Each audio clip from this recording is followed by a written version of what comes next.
right away. Bring any weapons you can. Scorch the coast, and there's a lot of them. It's been a hell of a week, I tell ya.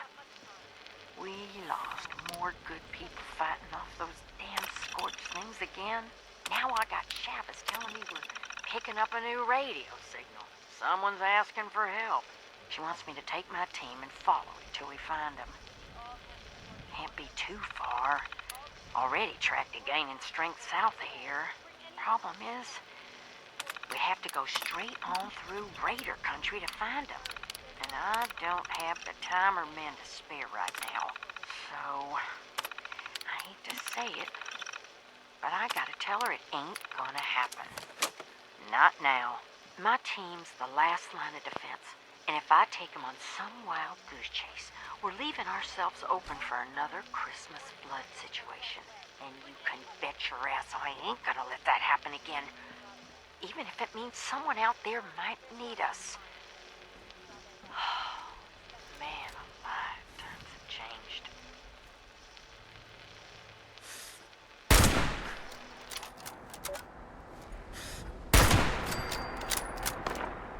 We need all hands at the Morgantown Airport. I repeat, all responders report to Morgantown Airport right away. Scorch the coast, and there's a lot of them. Please hurry. There's not much time.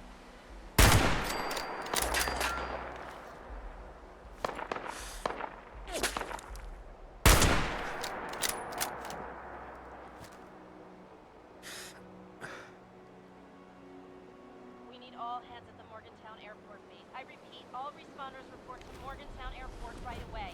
Bring any weapons you can. Scorch the coast, and there's a lot of them. Please hurry. There's not much time. Chavez out. This message will repeat.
This is Maria Chavez speaking, and today is December 25th, 2092. Once, in the world before the war, this would have been a joyous time to celebrate with loved ones. Now it's a time to reflect and to mourn. It was on this day 10 years ago that we lost so much in the tragic event called Christmas Flood. I'm making this recording in the hopes of ensuring the flood and its victims are never forgotten. I suppose the story really begins in November of 2077, a month after the war. Survivors from the Pleasant Valley Ski Resort sent a group to Charleston to ask for help and supplies. The city leaders turned them away. There was so much chaos and so much need back then, I suppose it was an impossible request to grant. The failure to secure help led to a change in leadership for the survivors at the ski resort. A cold and brutal man named David Thorpe took charge. He shaped those people into something terrible. They took what they wanted by force and killed anyone that stood in their way. Years later, Thorpe's girlfriend Rosalind led a raid on Charleston. They were spotted early and a fight broke out. A few of them escaped, but Rosalind was injured and taken prisoner along with some of the other raiders. By then, the responders were more or less running things in the city, and we were doing pretty well for ourselves. We felt confident we could confront the raiders on their home turf, so we sent a group up into the mountains to see if we could make a deal. We hoped we could get them to leave us alone if we agreed to release some of their prisoners. We were wrong.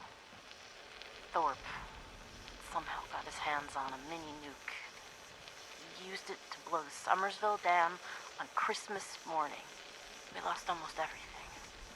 Our homes, our supplies, and most of our family and friends. The days and weeks that followed were the hardest of my life. But somehow, we held together. We kept the idea of the responders alive, even though there were only a handful of us left. That's the story of the Christmas flood. Tell your children. Tell everyone you meet. Let's keep the memory alive for as long as we can.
Responder Survivors Volunteer Program.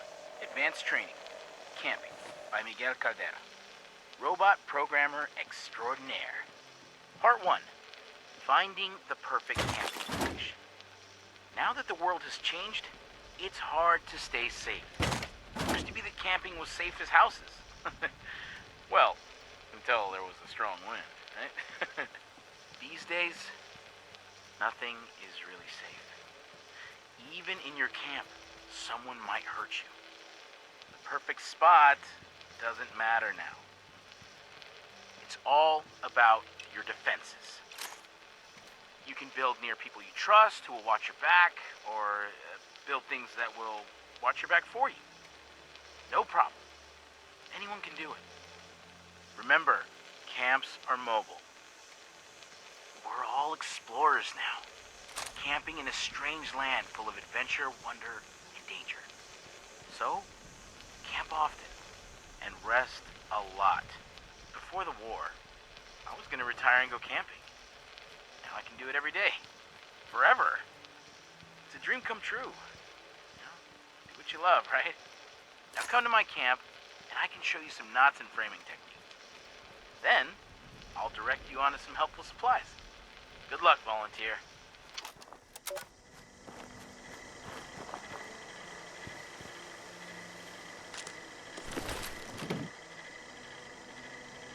Being tethered to your corpse is really rotten, Miguel. I keep hoping that a wolf will stop by and grab your bones, but no such luck. Sigh. An average volunteer takes 132 minutes to set up a camp for the first time. Responder Miguel set up this camp in only 9,999 minutes. Bravo.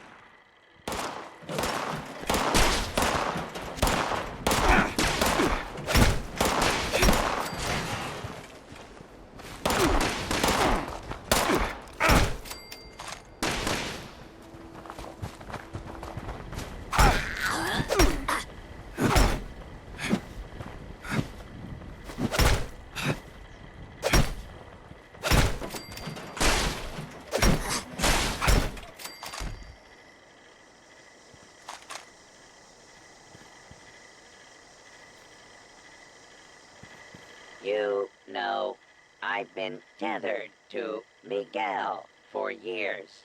Years, standing here with his rotten corpse. And you know what?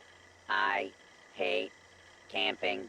Miguel has some camp schematics on his terminal in the airport and a camp program holotape. Find them and return here. It's not enough that I am tethered to an invisible point forever, but the nickname, so...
Did you hear something? Of course not, because you're dead. It's just so odd to see humans again. Well, the non-rotten kind. Anyway, demonstrate your camp expertise and build a generator to power electric devices such as lights. Remember to connect the devices with a wire.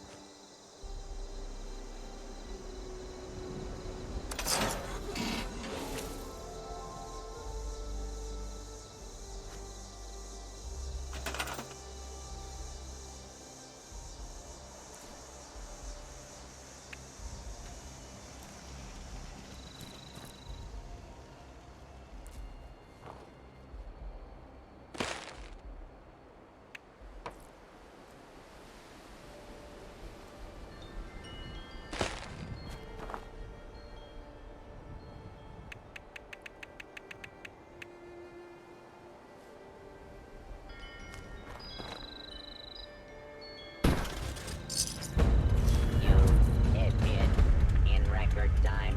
Camp used to take so much more time. I guess that's a new all-tech advancement. Maybe there's... Oh, yes. If you go back to the responder database, I'm sure there's more training available for volunteers. I guess I'll just wait here for more of you. I hope more volunteers turn up. It's so good to see humans again. I'll give you a couple things to help you on your way to...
Responder Survivors Volunteer Program.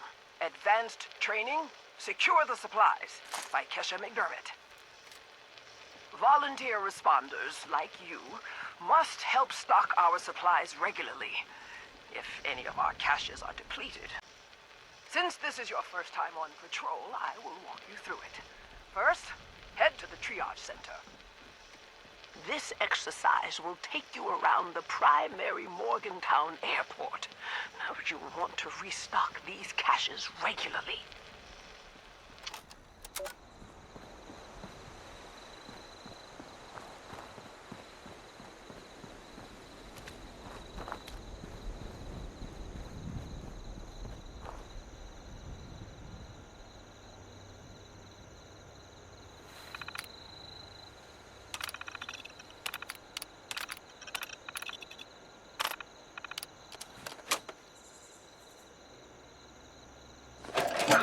Volunteer.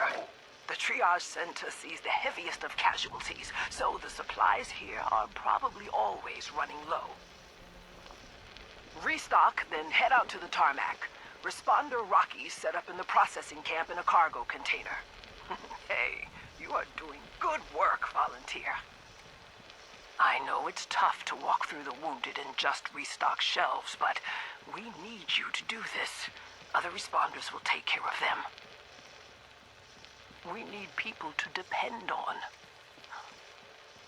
If we're all safe, then we can rebuild anything. The world isn't destroyed, you know. It just needs our help.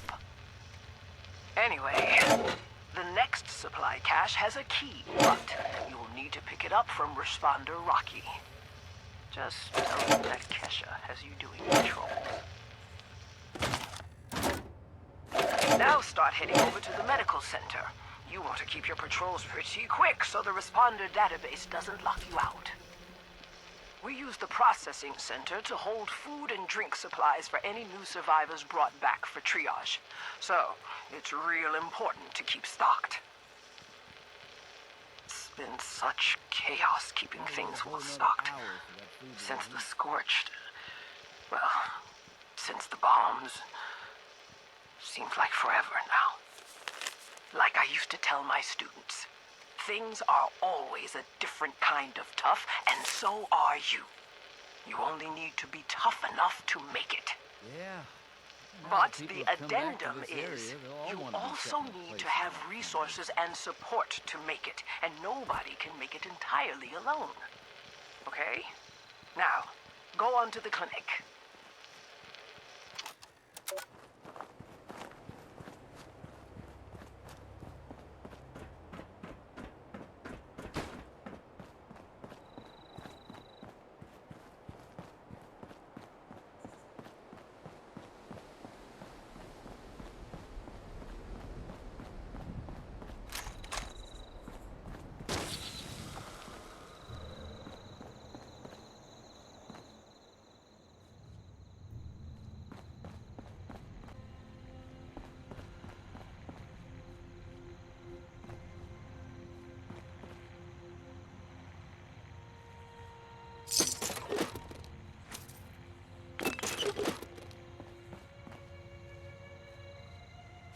While you're here, ask the doctors if they have any special supply requests. After that, head over to the control tower for your last stop. As you can clearly see, we need to constantly restock all of these supplies to keep our heads above water. And there's just no signs of it getting any quieter anytime soon. The control tower is on the tarmac, and it's your final patrol stop. I am so glad we established the volunteer program. We've gotten many good responder volunteers this way. DASA does good work in Flatwoods.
all hands at the Morgantown Airport base. I repeat, all responders report to Morgantown Airport right away.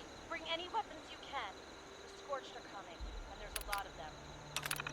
Please hurry. There's not much time. Chavez out. This message will repeat.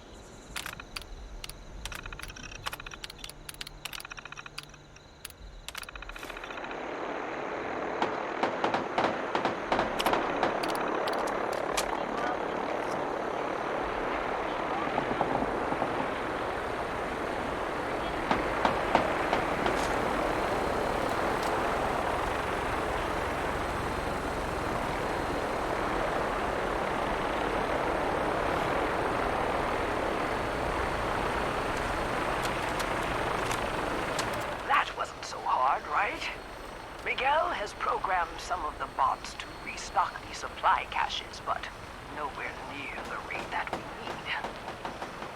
So, the goal is that we pull in volunteers to do at least one patrol for formal advanced training. Your assistance is greatly appreciated. When you log into the responder database, you'll be able to look up additional caches.